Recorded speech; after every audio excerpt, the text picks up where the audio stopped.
அனைவருக்கும் அன்பான வணக்கம்.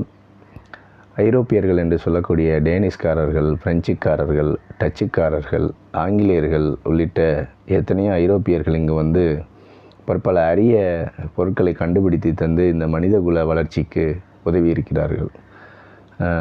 குறிப்பாக சொல்வதென்றால் வானொலியாகட்டும், தொலைக்காட்சியாகட்டும், தொலைபேசியாகட்டும், இணையதளமாகட்டும், இன்னும் பல அறிவியல் கண்டுபிடிப்புகளாகட்டும், இன்றைக்கு நவீன தொழில்நுட்ப வளர்ச்சியினுடைய உச்சத்தில் இருக்கக்கூடிய இணையதளம், ஆர்டிஃபிஷியல் இன்டெலிஜென்ஸ் உள்ளிட்ட எத்தனையோ அரிய கண்டுபிடிப்புகளை மேலை நாட்டார் நமக்கு வழங்கியிருக்கக்கூடிய கொடையாக பார்க்கிறோம். ஆனால் இவை எல்லாம் எதற்கு கண்டுபிடிக்கப்படுகின்றன என்றால், சக மனிதனுடைய வளர்ச்சிக்கு அதை பயன்படுத்த வேண்டும். நாம் நன்றாக இருப்பது போல் பிறரும் நன்றாக இருக்க வேண்டும் என்று சிந்திப்பதற்காகத்தான் இத்தனை கண்டுபிடிப்புகளும் கண்டுபிடிக்கப்பட்டிருக்கின்றன. ஆனால் நாம் என்ன செய்து கொண்டிருக்கிறோம்?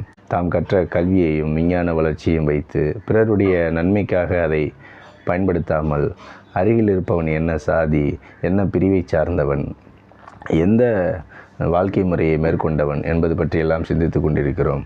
ஆனால் இங்கு வந்த ஐரோப்பியர்கள் இந்த உலக வளர்ச்சிக்கு எத்தனையோ அரிய பொருட்களை கண்டுபிடித்து கொடுத்திருக்கிறார்கள்.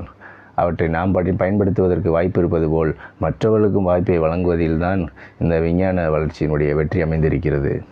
சிந்திப்போம். நாமும் நம்மால் முடிந்த உதவியை இந்த உலகத்திற்கு கண்டுபிடிப்பாக, சிந்தனையாக வழங்குவோம். நன்றி.